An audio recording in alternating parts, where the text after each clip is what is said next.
अहं प्रातःकालीन स्मरणं वदामि। कराग्रे वस्ते लक्ष्मी, करमध्ये सरस्वती, करमूले तु गोविन्दः, प्रभाते करदर्शनम्। समुद्रवसने देवी, पर्वत स्तनमण्डले, विष्णुपत्नी नमस्तोभ्यं, पादस्पर्शं क्षमस्व मे। गंगे च यमुने चैव गोदावरी सरस्वती, नर्मदा सिंधु कावेरी, जलेऽस्मिन् सन्निधिं कुरु। वक्रतुंड महाकाय, सूर्यकोटि समप्रभ, निर्विघ्नं कुरु मे देव, सर्वकार्येषु सर्वदा। सरस्वत्यै नमस्तुभ्यं, वरदे कामरूपिणी, विद्यारम्भं करिष्यामि, सिद्धिर्भवतु मे सदा। गुरुर्ब्रह्मा गुरुर्विष्णु, गुरुर्देवो महेश्वरः, गुरु साक्षात् परब्रह्म, तस्मै श्री गुरुवे नमः। आदित्यस्य नमस्कारान् ये कुर्वन्ति दिने दिने, आयु प्रज्ञा बलं वीर्यं, तेजस्तेषां च जायते। ॐ असतो मा सद्गमय, तमसो मा ज्योतिर्गमय, मृत्योर्मामृतं गमय। ओम शांति शांति शांति। माहेश्वर सूत्र आई उण रिल रिक ए ओंगई हो छय वरट लण या मंगड़ नमु जव या गढ़ दश जव गढ़ दश, खफु छठ थ छठ तव कपय शश सर हल। सर्वेभ्यो नमो नमः। वंदना महोदया नमो नमः। नमो नमः महोदय। नमो नमः।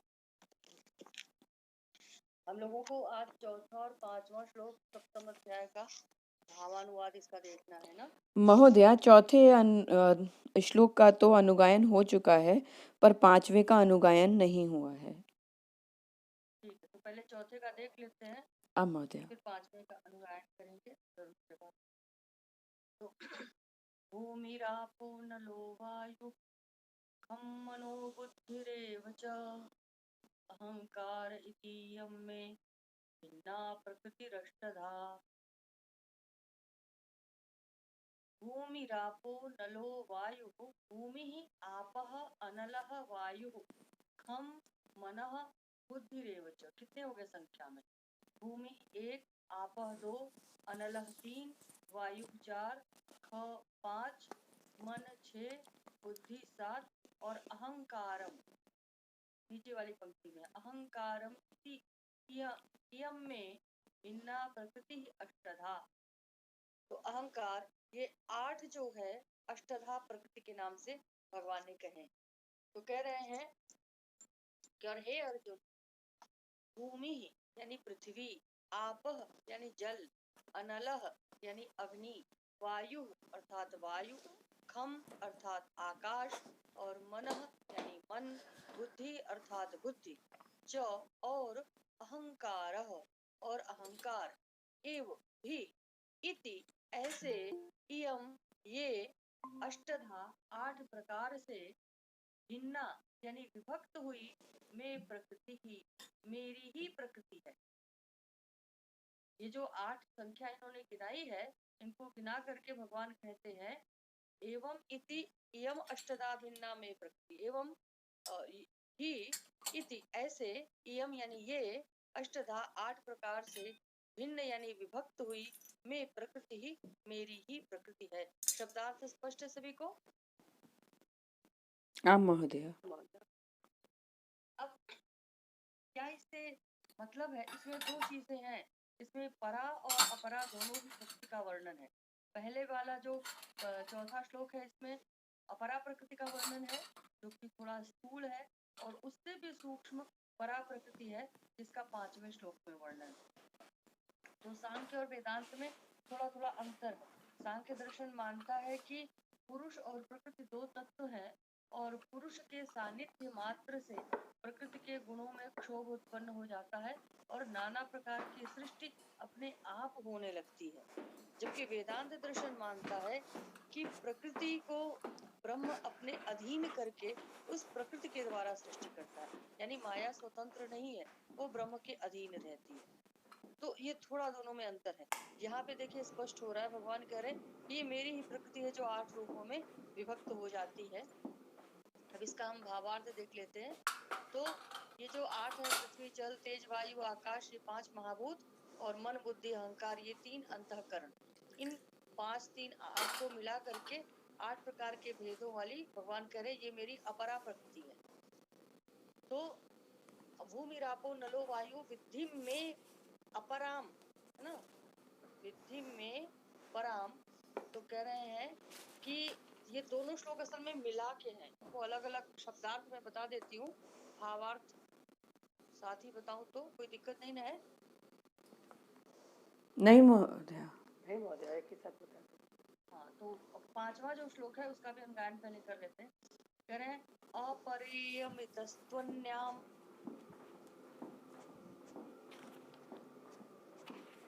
अपरेयमितस्त्वन्याम प्रकृतिम विद्धि में पराम, जीवभूतां महाबाहो, ययेदं धार्यते जगत्। अपरेयमितस्त्वन्याम प्रकृतिम विद्धि में पराम, जीवभूतां महाबाहो, ययेदं धार्यते जगत्। अपरेयमितस्त्वन्याम प्रकृतिम विद्धि में पराम, जीवभूतां महाबाहो, ययेदं धार्यते जगत्। अपरेयमितस्त्वन्याम प्रकृतिम विद्धि में पराम, जीवभूतां महाबाहो, येदं धार्यते जगत्।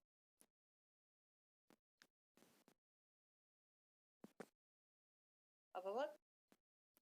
आम महोदय, अहं प्रयासं करोमि। अपरिमितस्त्वन्यां प्रकृतिं विद्धि मे परां, जीवभूतां महाबाहो, ययेदं धार्यते जगत्। सम्यक् महोदय? रंजना महोदया। आमाम्। अपरेयमितस्त्वन्याम् प्रकृतिं विद्धि मे परां जीवभूतां महाबाहो ययेदं धार्यते जगत्। नेहा पुनर्वत अपरेयमितस्त्वन्याम् प्रकृतिं विद्धि मे परां जीवभूतां महाबाहो ययेदं धार्यते जगत्। ने, महोदय नेहा महोदया। अपरेमितस्त्वन्यां प्रकृतिं वृद्धि मे परां जीवभूतां महाबाहो ययेदं धार्यते जगत्। समीचीन। संगीता महोदया। जी। अपरिमितस्तौन्यां प्रकृतिं विद्धि मे परां जीवभूतां महाबाहो येदं धार्यते जगत्। अवध महोदया। तो ऊपर की जो पंक्तियां हैं, भूमि रापो नलो वायु खम मनो बुद्धिरेव च अहंकारमितीयम में भिन्ना प्रकृति दृष्टता, ये 8 प्रकार की जो प्रकृतियां हैं ये परिवर्तनशील है और कभी एक रूप नहीं रहती। उस जड़ का ही भगवान ने यहाँ अत्यंत सूक्ष्म रूप से क्षर नाम से वर्णन किया है। आगे हम लोग पढ़ेंगे इसी को क्षर सर्वाणि भूतानि ये कहा है। तो भूमि रापो नलो वायु प्रकृति रिष्टता, ये जो श्लोक में आए हैं उसी क्षर को इन्होंने 8 भेद वाली अपरा प्रकृति के नाम से कहा है। और फिर आगे हम पढ़ेंगे 13वें अध्याय में महाभूतान्य अहंकार पंचेंद्रिय गोचरा, ये जो श्लोक है इसमें 24 भेद बताए। इसी अष्ट प्रकृति के 24 भेद आगे हो जाते हैं। तो अपरियमितस्त्वन्याम प्रकृतिं विद्धि मे परां जीवभूतां महाबाहो येदं धार्यते जगत, इसका भी शब्दार्थ देख लेते हैं। तो भगवान कह रहे हैं परा प्रकृति का वर्णन करते हुए कि ये जो 8 भेद वाली प्रकृति है, इयम यानी यह 8 प्रकार के भेदों वाली तू तो अपराम अपरा है, यानी मेरी जड़ प्रकृति है। और महाबाहो हे महाबाहो अर्जुन, इतः अन्याम इससे दूसरी को मैं मेरी जीव भूताम जीव रूप परा यानी परा अर्थात चेतन प्रकृति विद्धि, चेतन प्रकृति जानो या परा प्रकृति जानो, यया जिसके द्वारा इदम जगत धार्यते, यह संपूर्ण संसार धारण किया जाता है।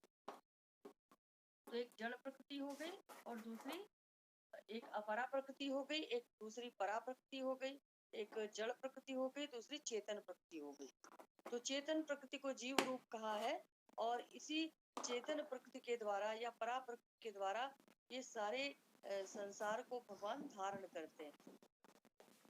तो अब इसमें देखते हैं, हम कह रहे हैं सबसे पहले भूमि रापो नलो वायु विद्धि में पराम, परमात्मा जो है वो सबके कारण है और वो प्रकृति को लेकर सृष्टि की रचना करते हैं। तो कहीं कहीं तो प्रकृति को लेकर भगवान रचना करते हैं, ये वर्णन है, और कहीं भगवान की अध्यक्षता में प्रकृति रचना करती है। तो ये दोनों ही रीतियां गीता में संसार की रचना के लिए बताई गई हैं। तो जिस प्रकृति को लेकर भगवान रचना करते हैं उसका नाम अपरा प्रकृति है, और अपना अंश जो जीव है उसको भगवान प्रकृति परा प्रकृति कहते हैं। तो अपरा प्रकृति निकृष्ट है, जड़ है और परिवर्तनशील है, और परा प्रकृति श्रेष्ठ है, चेतन है और परिवर्तन रहित है। तो प्रत्येक मनुष्य का भिन्न भिन्न स्वभाव होता है। जैसे स्वभाव को मनुष्य से अलग नहीं किया जा सकता, उसी तरह से परमात्मा की प्रकृति को भी परमात्मा से कभी अलग नहीं सिद्ध कर सकते, यानी उसे स्वतंत्र नहीं सिद्ध कर सकते। ये प्रकृति जो है वो ईश्वर का ही स्वभाव है, इसलिए इसका नाम प्रकृति है। इसी तरह से परमात्मा का अंश होने से जीव को परमात्मा से भिन्न नहीं सिद्ध कर सकते, क्योंकि ये परमात्मा का स्वरूप है, और परमात्मा का स्वरूप होने पर भी केवल अपरा प्रकृति के साथ संबंध जोड़ने के कारण इस जीवात्मा को प्रकृति कहा गया है। तो अपरा प्रकृति के संबंध से अपने में कृति यानी करना यानी कर्तृत्व मानने के कारण ही ये जो जीव रूप है वो मतलब प्रकृति से अपना संबंध मानने के कारण अपने में कर्तृत्व मानने के कारण ही ये जीव रूप। अगर ये अपने में कृति न माने तो ये परमात्मा स्वरूप ही है, फिर इसकी जीव या प्रकृति संज्ञा नहीं रह जाती है, यानी इसमें बंधन कारक जो कर्तृत्व और भोक्तृत्व है ये नहीं रहता। तो यहाँ अपरा प्रकृति में पृथ्वी, जल, तेज, वायु, आकाश ये 5 महाभूत और मन, बुद्धि, अहंकार कुल मिलाकर के ये 8 शब्द भगवान ने कहे। तो इनमें से अगर 5 स्थूल भूतों से स्थूल सृष्टि मानी जाए और मन, बुद्धि, अहंकार इन 3 सूक्ष्म से सूक्ष्म सृष्टि मानी जाए तो इस वर्णन में स्थूल और सूक्ष्म सृष्टि तो आ जाती है, लेकिन कारण रूप प्रकृति इसमें नहीं आ पाती। तो कारण रूप प्रकृति के बिना प्रकृति का वर्णन अधूरा रह जाता है। इसलिए टीकाकारों ने क्या किया है कि 5 स्थूल भूतों से सूक्ष्म 5 तन्मात्राएं हैं। जैसे पृथ्वी में एक गुण रहता है, दार्शनिकों ने बताया है कि तत्र गंधवती पृथ्वी, पृथ्वी में गंध गुण रहता है। जल में रस रहता है, आकाश में शब्द रहता है, वायु में स्पर्श रहता है और अग्नि में रूप रहता है। तो हमें ये 5 महाभूत तो दिखाई पड़ते हैं, लेकिन रूप, रस, गंध, स्पर्श, शब्द दिखाई नहीं पड़ते। शब्द का प्रत्यक्ष होता है, हम सुन करके करते हैं, आंख से देख करके हम रूप का प्रत्यक्ष करते हैं, हाँ, लेकिन वो जो दर्शन शक्ति है उसको हम नहीं देख पाते। वायु से स्पर्श होता है, उष्ण शीत का स्पर्श हमें होता है। तो ये जो तन्मात्राएं इनको तन्मात्र शब्द से कहा जाता है, शब्द, स्पर्श, रूप, रस और गंध को। तो ये तन्मात्र पंच महाभूतों से सूक्ष्म होते हैं। तो ये जो 5 तन्मात्राएं हैं, इन 5 तन्मात्राओं को ही भगवान ने लिया है, ये 5 स्थूल भूतों की कारण है।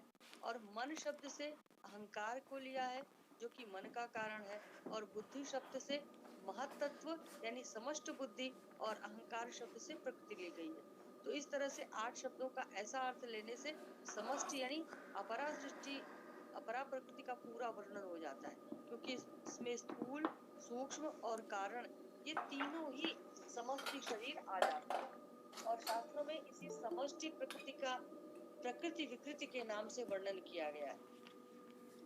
प्रकृति का मतलब दर्शन ग्रंथों में बताया गया है कि जो सबका कारण है वो प्रकृति है, और उस कारण से जो उत्पन्न होता है, निकलता है, उसको विकृति कहा जाता है। तो उत्पन्न होने वाला विकृति और उत्पन्न करने वाला कारण, तो प्रकृति विकृति शब्द का प्रयोग किया हो जाता है। जैसे दूध से दही उत्पन्न होता है तो दूध प्रकृति हो गई और दही कारण हो गया, और दही से फिर घी उत्पन्न होता है, मक्खन निकलता है। तो जो दही है वो प्रकृति और विकृति दोनों है, क्योंकि मक्खन के प्रति वो प्रकृति है और दूध के प्रति वो विकृति है। तो इस तरह से प्रकृति और विकृति को हमें समझना चाहिए। तो यहाँ एक बात और ध्यान देने की, भगवान ने यहाँ अपरा और परा प्रकृति का वर्णन प्रकृति विकृति की दृष्टि से नहीं किया है। भगवान अगर प्रकृति विकृति की दृष्टि से वर्णन करते तो चेतन को प्रकृति के नाम से कहते ही नहीं, क्योंकि चेतन न तो प्रकृति है और न विकृति है। तो इससे ये सिद्ध हो रहा है कि भगवान ने यहाँ जड़ और चेतन का विभाग बताने के लिए ही अपरा प्रकृति के नाम से जड़ का और परा प्रकृति के नाम से चेतन का वर्णन किया। और यहाँ पे ये भी हमें आशय लगता है कि पृथ्वी, जल, तेज, वायु और आकाश ये 5 तत्व जो है ये स्थूल रूप से स्थूल सृष्टि के जो है विधान कर रहे हैं, और इनका सूक्ष्म रूप जो कि पंच तन्मात्राएं कही जाती हैं, इनको रूप, रस, गंध, स्पर्श और शब्द इस नाम से जाना जाता है, ये सूक्ष्म सृष्टि ली गई। तो सूक्ष्म सृष्टि के अंग हैं मन, बुद्धि और अहंकार। इनमें से अहंकार 2 प्रकार का होता है। एक अहंग करके जो अहंकरण की वृत्ति का नाम जो है वो भी अहंकार है, जो कि कारण रूप है, और दूसरी अपरा प्रकृति जिसका वर्णन यहाँ 4थे श्लोक में हुआ है। तो अहम रूप से व्यक्तित्व, एक देशीयता का नाम भी अहंकार है जो कि कर्ता रूप है और अपने को क्रियाओं का करने वाला मानता है। तो ये हुई परा प्रकृति जिसका वर्णन यहाँ 5वें श्लोक में हुआ है। तो ये अहंकार कारण शरीर में तादात्म्य रूप से रहता है। कारण शरीर क्या है, अगर ये संदेह हो तो दर्शन ग्रंथों में बताया गया है कि हमारा शरीर कुल 23 तत्वों से बना हुआ है, जिसमें एक है बुद्धि, दूसरा है अहंकार, तीसरा है मन, और इसके अलावा 5 ज्ञानेंद्रियां, 5 कर्मेंद्रियां, 10 3 13 हो गए। ये 13 करण है। हर व्यक्ति को ये करण मिले हुए हैं। करण कह लीजिए इंस्ट्रूमेंट कह लीजिए, हम इन्हीं से सारे कार्य करते हैं। तो 5 ज्ञानेंद्रियां, 5 कर्मेंद्रियां सारे बाह्य कार्य करने के लिए है, और मन बुद्धि अहंकार ये आंतरिक कार्य करने के लिए है। और मन बुद्धि अहंकार से अधिष्ठित होकर के जो बाह्य हमारी ज्ञानेंद्रियां और कर्मेंद्रियां है, ये भी अपने अपने कार्यों में संलग्न होती है। तो ये तो 13 करण हो गए। इसके अलावा 5 तन्मात्र है, रूप रस गंध स्पर्श और शब्द। तो 5 और 13 हम मिला देंगे तो 18 हो जाएगा। मिला के देख लीजिए। तो ये जो 13 18 हैं, ये सूक्ष्म शरीर या कारण शरीर में रहते हैं। और शास्त्रों में बताया गया है कि जब सृष्टि का प्रारंभ होता है तभी ये अष्टादश अवयवात्मक हमारा कारण शरीर एक बार उत्पन्न हो जाता है, और ये कारण शरीर ही नाना प्रकार की योनियों में परिभ्रमण करता रहता है। और जो 5 महाभूत है, पृथ्वी जल तेज वायु आकाश, इन 5 महाभूतों से हमारे स्थूल शरीर की सृष्टि होती है। और स्थूल शरीर को शास्त्रों में माता पितृजा कहा गया है। ये शरीर हमें माता पिता से प्राप्त होता है। और ये स्थूल शरीर षाटकोशिक होता है, जिसमें 3 कोश माता से मिलता है और 3 कोश पिता से मिलता है। तो माता से हमें रक्त मिलता है, रोम मिलता है और मांस मिलता है। और पिता से हमें अस्थि मिलती है, मज्जा मिलती है और स्नायु मिलता है। ये 3 चीजें पिता से हैं। तो माता पिता के 3-3 अंश मिलकर के षट कोश से युक्त हमारा जो ये स्थूल शरीर 5 महाभूतों से निर्मित हमें मिलता है, ये जो है हमेशा नष्ट होता रहता है। ये बड़ी शीघ्रता से नष्ट होता है। और इसी की 84 लाख योनियां हैं। कारण शरीर की कोई योनि नहीं, वो कारण शरीर एक ही रहता है, और वो अनेक शरीरों में प्रवेश करता रहता है। तो जिस शरीर में प्रवेश करता है हम कहते हैं जन्म ले लिया, और जिस शरीर से निकल जाता है हम कहते हैं मृत्यु हो गई। और ये जो कारण शरीर है, मोक्ष होने पर इस कारण शरीर से भी मुक्ति मिल जाती है, क्योंकि ये कारण शरीर रहेगा, लिंग रह जाएगा, जिसे बीज रह जाएगा तो फिर अंकुर निकलेंगे। तो वैसे ही ये कारण शरीर भी मोक्ष की अवस्था में मुक्त हो जाता है, इससे भी जीव जो है वो छूट जाता है। तो इस तरह से कुल मिलाकर के 18 हुए थे। 18 में 5 और जोड़ देंगे तो 23 तत्व हो रहे हैं। तो हमारा शरीर जो है ये स्थूल से लेके सूक्ष्म तक 23 तत्वों से बना हुआ है। अब इसमें जो है परा प्रकृति का जो वर्णन हो रहा था, जो कारण शरीर की हम बात कर रहे थे, तो अहंकार कारण शरीर में तादात्म्य रूप से रहता है। मतलब ये जो हमारा कारण शरीर है उसमें अहंकार तादात्म्य रूप से रहता है। अब तादात्म्य क्या है, इसको समझने की आवश्यकता है। तादात्म्य को हम ऐसे समझ सकते हैं, जैसे मान लीजिए हम कोई सीरियल देख रहे हैं, कोई धारावाहिक देख रहे हैं या रामायण ही देख रहे हैं। रामायण देखते देखते देखते देखते ऐसा होता है कि हम राम के साथ अपने आप को जोड़ लेते हैं, या सीता के साथ अपने आप को जोड़ लेते हैं, या हम कोई फिल्म ही देखते हैं तो उस फिल्म के पात्र से अपने को जोड़ लेते हैं। प्राय करके लोग नायक से, पुरुष वर्ग नायक से अपने को जोड़ लेता है, और महिला वर्ग नायिका से अपने को जोड़ लेते हैं, और उनके दुख से हम दुखी होने लगते हैं। हम लोग देखते देखते फिल्म रोने लगते हैं, हंसने लगते हैं। तो हम उस समय तादात्म्य हो जाते हैं, उनसे अपने आप को इतना जोड़ लेते हैं कि उनका दुख हमारा दुख हो जाता है, उनका सुख हमारा सुख हो जाता है। उनको कोई मारता है तो हमारे हाथ पैर ऐंठने लगते।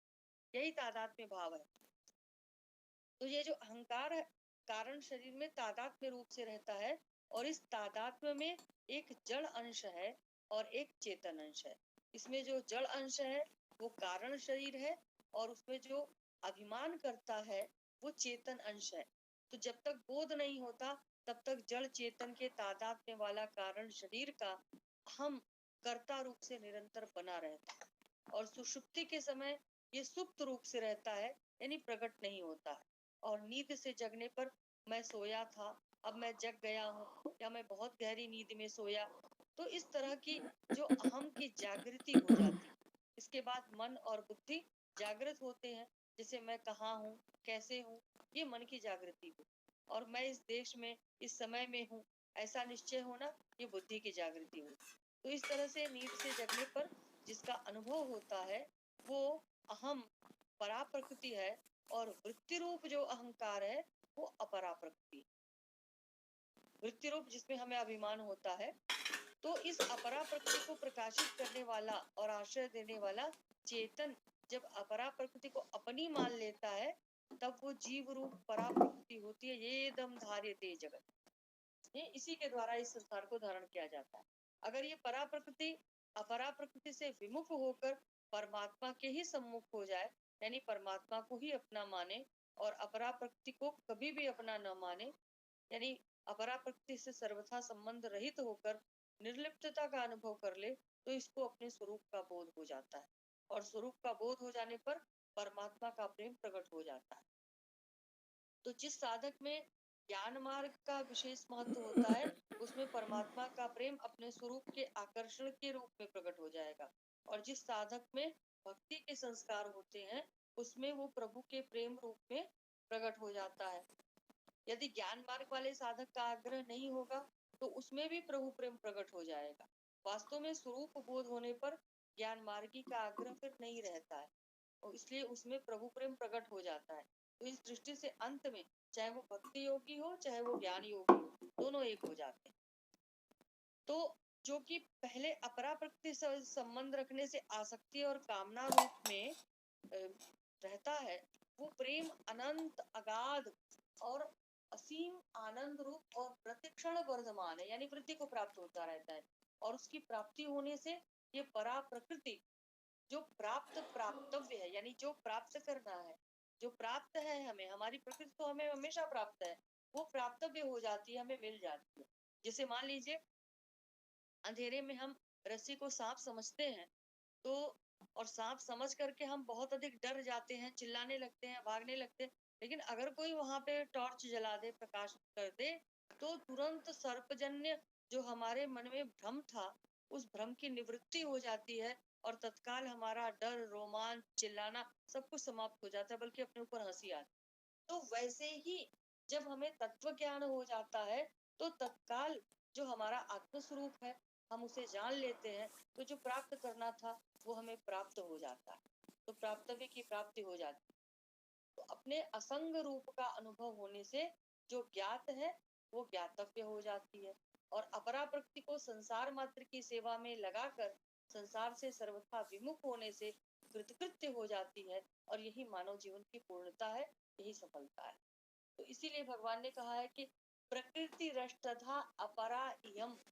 इस पर से ये मालूम हो रहा है कि यहाँ जो 8 प्रकार की अपरा प्रकृति कही गई है, ये व्यष्टि अपरा प्रकृति है। ये थोड़ा दार्शनिक वर्णन है, अगर समझ में नहीं आएगा तो उसको हम बाद में फिर हम लोग और सरल शब्दों में देखेंगे।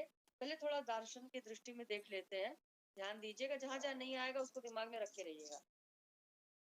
तो ये जो व्यष्टि मतलब होता है एक व्यक्ति, और समष्टि मतलब पूरे ब्रह्मांड की बात हो रही है।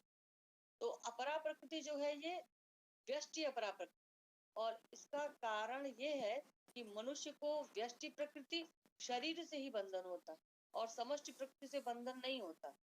हर व्यक्ति अपने अपने शरीर से बंधा हुआ है, अपने अपने सुख दुख से बंधा हुआ है। पूरे संसार के दुख से कोई थोड़ी बंधता है। तो इसी बात को इसमें कही है भगवान ने, क्योंकि मनुष्य व्यष्टि शरीर के साथ अपनापन कर लेता है, जिससे उसको बंधन हो जाता है। हम अपने ही शरीर से मोह करते हैं, तो हमारा बंधन हमारे अपने शरीर से है। तो व्यष्टि कोई अलग तत्व नहीं है, बल्कि ये समष्टि का ही एक क्षुद्र अंश है। और समष्टि यानी समस्त ब्रह्मांड, यानी ये पूरी पृथ्वी ही मान लीजिए। पृथ्वी तो छोटी इकाई है। एक ब्रह्मांड को वहां तक बताया गया है कि एक सूर्य की किरण जहां तक पहुंचती है, वो सारे के सारे लोग एक ब्रह्मांड कहे जाते हैं। यानी एक ब्रह्मांड में भू भुआ स्वा जना महा तप, ये जो सप्तलोक ऊपर के हैं, और नीचे तल अतल वितल सुतल तलातल रसातल और पाताल, ये 7 लोग नीचे के हैं। ये 14 लोग तक सूर्य की किरणें पहुंचती है, इसलिए एक ब्रह्मांड में ये सब आ जाता है। रामायण में भी वर्णन है कि जिस समय सीता जी का पता लगाना था, उस समय जो वानर लोग थे वो पूरे ब्रह्मांड को खो जाए, सब जगह खो जाए, जहां तक सूर्य की किरण पहुंचती थी, तो वहां पे ये वर्णन है। तो व्यष्टि जो है वो एक छोटा सा अंश है और समष्टि पूरा, जैसे सागर की एक बूंद व्यष्टि है और पूरा का पूरा सागर समष्टि है। तो समष्टि से माना हुआ संबंध ही व्यष्टि कहलाता है, और समष्टि के अंश शरीर के साथ जीव अपना संबंध मान लेता है, तो ये समष्टि का अंश शरीर ही व्यष्टि कहलाता है। तो व्यष्टि से संबंध जोड़ना बंधन है, और इस बंधन से छुड़ाने के लिए भगवान ने 8 प्रकार की अपरा प्रकृति का वर्णन करके कहा है कि जीव रूप परा प्रकृति ने ही इस अपरा प्रकृति को धारण कर रखा है। यदि धारण न करे तो बंधन का प्रश्न ही नहीं। और अभी आगे हम लोग पढ़ेंगे 15वें अध्याय में भगवान ने कहा है कि जीवात्मा को वो अपना अंश कहते हैं कि ममई वांशे जीवलोके जीवभूत सनातना। ये जीवलोक में जीव जो जीवभूत है वो मेरा ही अंश है, लेकिन प्रकृति में स्थित रहने वाले मन और पांचों इंद्रियों को खींचता है, यानी उनको अपनी मानता है। तो मनः षष्ठानि इंद्रियाणि प्रकृति स्थानी करिष्यति। तो आगे भी है 13वें अध्याय में भी वर्णन है कि भगवान ने क्षेत्र रूप से समष्टि का वर्णन करके और व्यष्टि के विकारों का वर्णन भी वहीं पे किया है, क्योंकि ये विकार व्यष्टि के ही होते हैं, समष्टि के नहीं होते। यानी भूख, प्यास, नींद, आलस्य, तंद्रा, निद्रा, ये सब हमारे अपने व्यक्तिगत शरीर में होते हैं। पूरे ब्रह्मांड की भूख, प्यास, नींद का पता हमें थोड़ी लगता है। न उसके दुख से हम दुखी होते हैं, न उसकी भूख से हम विभुक्षित होते हैं। तो यही बात इसमें भगवान कह रहे हैं। तो इन सब से यही सिद्ध हो रहा है कि व्यष्टि से संबंध जोड़ना ही बाधक।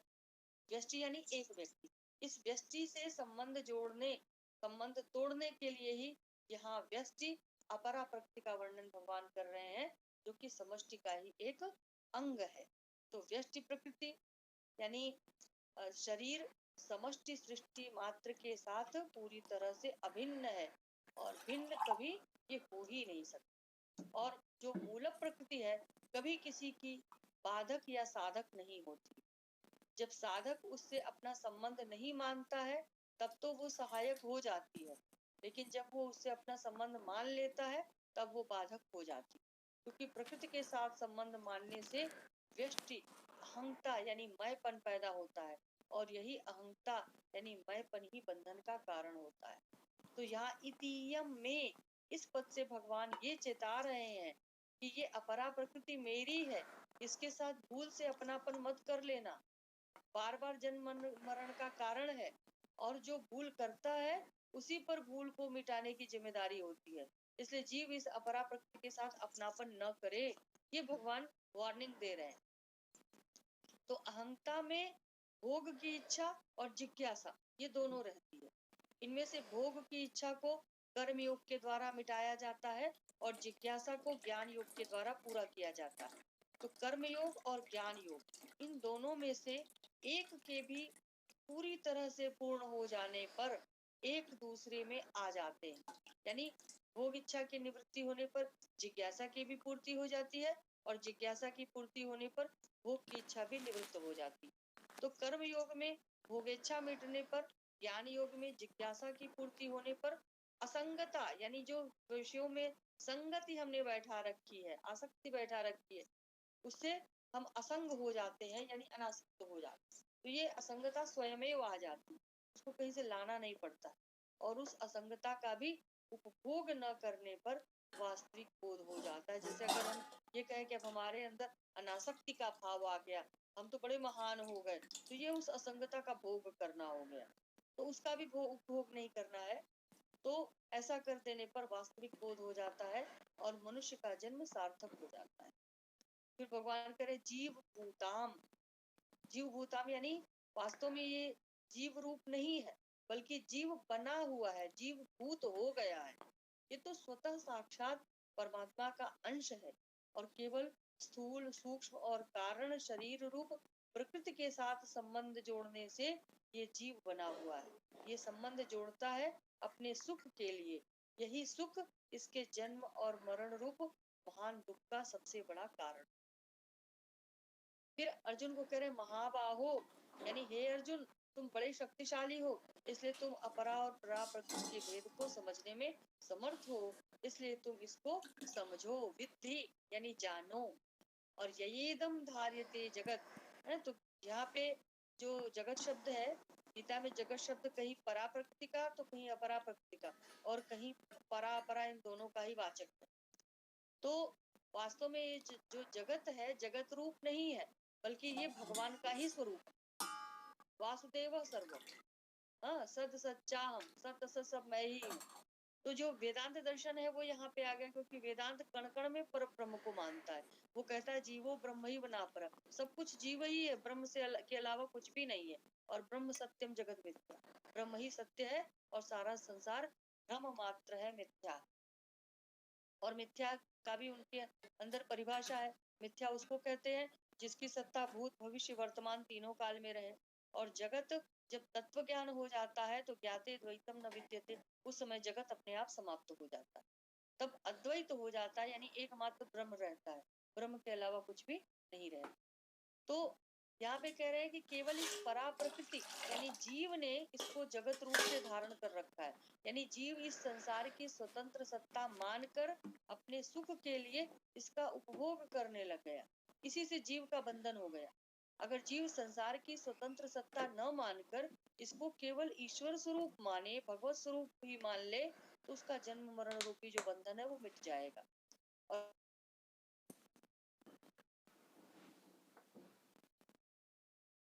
महोदय आपकी ध्वनि नहीं आ रही है। जन्य सुख होता है। मतलब जिन जिन सांसारिक वस्तुओं का हम भोग करते हैं, तो भोग करने में वो वस्तुएं हमारे अंदर थोड़ी जाती हैं, वस्तुएं तो बाहर रहती हैं। केवल हमारा उनसे संयोग भर होता है, और उस संयोग से ही हमें सुख की प्राप्ति हो जाती है। तो इस सुख की आसक्ति से ही जीव ने जगत को जगत रूप से धारण कर रखा है, और सुख की आसक्ति के कारण ही वो इस जगत को भगवत स्वरूप से नहीं देख सकता है। तो जैसे स्त्री वास्तव में जनन शक्ति है, लेकिन स्त्री में आसक्त पुरुष को, स्त्री को मातृ रूप से वो नहीं देख सकता। ऐसे ही संसार वास्तव में भगवत स्वरूप है, लेकिन संसार को अपना भोग्य मानने वाला जो भोग में आसक्त व्यक्ति है, वो संसार को भगवान के स्वरूप में नहीं देख सकता, भगवत स्वरूप नहीं मान सकता। वो तो भोगासक्ति ही जगत को धारण कराती है, यानी जगत को धारण करने में यही सबसे बड़ा कारण है। और दूसरी बात ये कि मात्र मनुष्यों के शरीरों की उत्पत्ति तो रजवीर से होती ही है, जो कि स्वरूप से स्वतः ही मलिन है। लेकिन भोगों में आसक्त पुरुषों की उन शरीरों में मलिन बुद्धि नहीं होती, बल्कि रमणीय बुद्धि होती है। और ये रमणीय बुद्धि ही जगत को धारण करती है। अगर हमें संसार से घृणा हो जाए तो फिर हम संसार में आनंद नहीं लेंगे, लेकिन संसार को हम बहुत सुंदर देखते हैं, हमें बहुत रमणीय लगता है, इसलिए हमारी इसमें आसक्ति बनी हुई। तो जैसे नदी के किनारे खड़े एक संत से किसी ने कहा कि देखिए महाराज, ये नदी का जल बह रहा है और उस पुल पर मनुष्य बह रहे हैं। तो संत ने उससे कहा कि देखो भाई, नदी का जल ही नहीं, खुद नदी भी बह रही है, और पुल पर मनुष्य ही नहीं, खुद पुल भी बह रहा है। मतलब कहने का ये हुआ कि ये नदी, पुल और मनुष्य बड़ी तेजी से नाश की तरफ जा रहे हैं। एक दिन न ये नदी रहेगी, न ये पुल रहेगा, और न ये मनुष्य रहेंगे। ऐसे ही ये पृथ्वी भी बह रही है, यानी प्रलय की तरफ जा रही है। एक भी क्षण पृथ्वी स्थिर नहीं रहती है, वायु स्थिर नहीं रहता है, सब चल रहे हैं। तो इस तरह से भाव रूप से दिखने वाला ये सारा संसार प्रतिक्षण अभाव में जा रहा है, लेकिन जीव ने इसको भाव रूप से, यानी ये है, इस रूप से धारण कर रखा है, स्वीकार कर लिया है। तो परा प्रकृति की स्वरूप से उत्पत्ति नहीं होती, लेकिन जो अपरा प्रकृति है, उस अपरा प्रकृति के साथ तादात्म्य करने के कारण शरीर की उत्पत्ति को अपनी उत्पत्ति मान लेता है, और शरीर के नाश को अपना नाश मान लेता है, जिससे ये जन्मता और मरता रहता है। हम लोग यही करते हैं ना, कि अपने, अगर कोई बच्चा जन्म लेता है, उसका शरीर जन्म लेता है, तो हम उसको आत्मा का जन्म मानते हैं। तो इदम पद से शरीर और संसार दोनों लेना चाहिए, क्योंकि शरीर और संसार ये दोनों अलग अलग नहीं है, बल्कि जो तत्वतः ये दोनों एक ही चीज है, दोनों में धातु एक ही है, दोनों पंच महाभूतात्मक।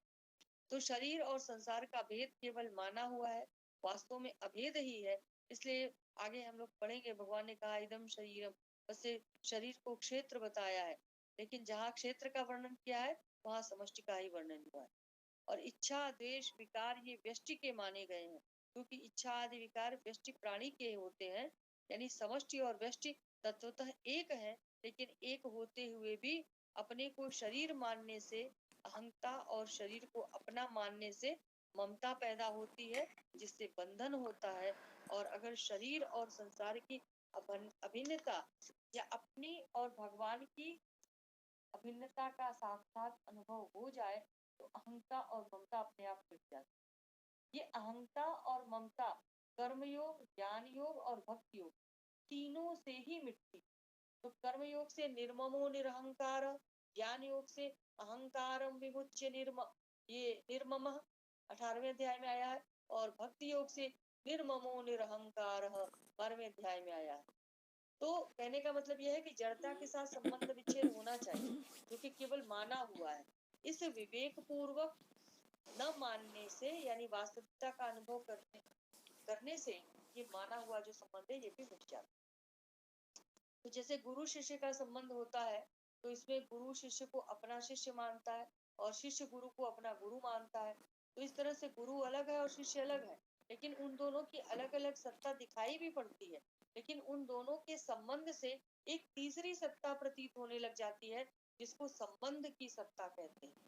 तो गुरु शिष्य के संबंध में गुरु का काम केवल शिष्य का हित करना है और शिष्य का काम केवल गुरु की सेवा करना है। तो इस तरह से संसार में माने हुए जितने भी संबंध हैं, सब केवल एक दूसरे का हित या सेवा करने के लिए ही है, अपने लिए नहीं है। तो ऐसे ही साक्षात परमात्मा के अंश जीव ने शरीर और संसार के साथ अपना संबंध मान लिया है, और इस संबंध के कारण एक तीसरी सत्ता प्रतीत होने लग जाती है, जिसको मैंपन कहते हैं। और संबंध की ये सत्ता यानी मैंपन केवल मानी हुई है, वास्तव में है नहीं। तो जीव भूल से इस माने हुए संबंध को सत्य मान लेता है, यानी इसमें सद्भाव कर लेता है और बन जाता है। तो इस तरह से जीव संसार से नहीं बल्कि संसार से माने हुए संबंध से ही बंधन होता है। तो गुरु और शिष्य में तो दोनों की अलग अलग सत्ता है और दोनों एक दूसरे से संबंध मानते हैं, लेकिन जीव और संसार यानी चेतन और जड़, इन दोनों में केवल एक जीव की ही वास्तविक सत्ता है और दूसरी भूल से संसार के साथ अपना संबंध मानता है। तो संसार प्रतिक्षण नष्ट हो रहा है, इसलिए उससे माना हुआ संबंध भी प्रतिक्षण अपने आप नष्ट हो रहा है। ऐसा होते हुए भी जब तक संसार में सुख प्रतीत होता है, तब तक उससे माना हुआ संबंध हमें स्थायी लगता है। कहने का मतलब ये है कि संसार से माना हुआ संबंध सुख की आसक्ति पर ही टिका हुआ है, और संसार से सुख आसक्ति पूर्वक माने हुए संबंध के कारण ही संसार अप्राप्त होने पर भी प्राप्त और परमात्मा प्राप्त होने पर भी अप्राप्त हमें प्रतीत हो रहा है। तो संसार से माना हुआ संबंध टूटते ही परमात्मा के वास्तविक संबंध का यानी संसार की अप्राप्ति और परमात्मा की प्राप्ति का अनुभव हो जाता है। तो मैंपन को मिटाने के लिए साधक प्रकृति और प्रकृति के कार्य को न तो अपना स्वरूप समझे, न उससे कुछ मिलने की इच्छा रखे, न ही अपने लिए कुछ करे। जो कुछ करे वो सब केवल संसार की सेवा के लिए ही करता रहे। अर्थात जो कुछ प्रकृति जन्य पदार्थ है उन सब की संसार के साथ एकता है, इसलिए उनको केवल संसार का मानकर संसार की ही सेवा में लगाता रहे। इससे क्रिया और पदार्थों का प्रवाह संसार की तरफ हो जाता है और अपना स्वरूप बच जाता है, यानी अपने स्वरूप का बोध हो जाता है। ये तो हुआ कर्म योग। ज्ञान योग में क्या करते हैं कि विवेक विचार पूर्वक प्रकृति के कार्य और पदार्थों और क्रियाओं से पूरी तरह से संबंध विच्छेद करने पर हमें स्वरूप का बोध हो जाता है। तो इस तरह से जड़ के संबंध से जो अहंता यानी मैंपन पैदा हुई थी उसकी निवृत्ति हो जाती है। और भक्ति योग में क्या होता है कि मैं केवल भगवान का हूँ और केवल भगवान ही मेरे हैं, और मैं शरीर संसार का नहीं हूँ और शरीर और संसार मेरे नहीं है।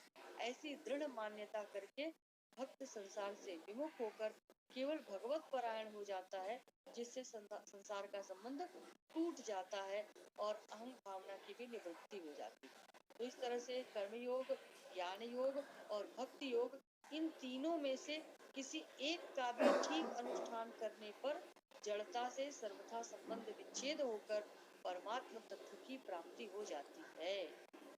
स्पष्ट है? हाँ महोदया, एक बार पुनः इसका शब्दार्थ बता दीजिए। किसका? यही अपरियमितस्कर्ण्य।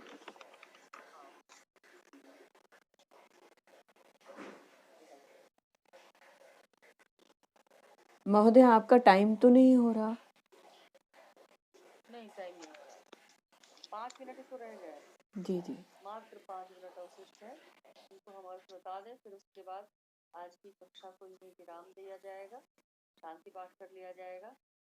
सप्तम अपरेयमितस्कन्याम प्रकृतिम विद्यमे पराम जीव भूताम महाबाहु येदम धारिते जगत। इयम अपरेय अपरा इयम, इयम यानी ये यानी ऊपर वाले श्लोक में जो 8 प्रकार की प्रकृति कही गई है, 8 प्रकृति है ना, भूमि आपः अनलः वायु हम, यानी पृथ्वी जल तेज आकाश और वायु, ये 5 महाभूत और मन बुद्धि अहंकार, ये मिलाकर के कुल 8 हो गए। तो 8 भेदों वाली तू तो अपरा यानी मेरी अपरा प्रकृति है, मेरी जड़ प्रकृति है, और महाबाहो ये महाबाहु अर्जुन इतः अन्याम इससे अन्य यानी इससे दूसरी को मैं मेरी जीव भूताम पराम प्रकृति विद्धि, जीव रूप परा प्रकृति यानी चेतन प्रकृति जानो, यया जिसके द्वारा इदम जगत धार्यते, यह संपूर्ण जगत धारण किया जाता है। स्पष्ट है? हाँ महोदया। हाँ महोदय। तर्हि कुञ्जन महोदय भवती शान्ति पाठं करोतु। हाँ महोदय। ॐ सर्वे भवन्तु सुखिनः, सर्वे सन्तु निरामय, सर्वे भद्राणि पश्यन्तु, मा कश्चित् दुःखभाग् भवेत्। ॐ शान्ति शान्ति शान्ति। जयतु संस्कृतम जयतु भारतम। धन्यवाद महोदया, धन्यवाद महोदय। पुनर्मिलामः, सुप्रभातम। सर्वेभ्यो नमो नमः। सर्वेभ्यो नमो नमः। सर्वेभ्यो नमो नमः।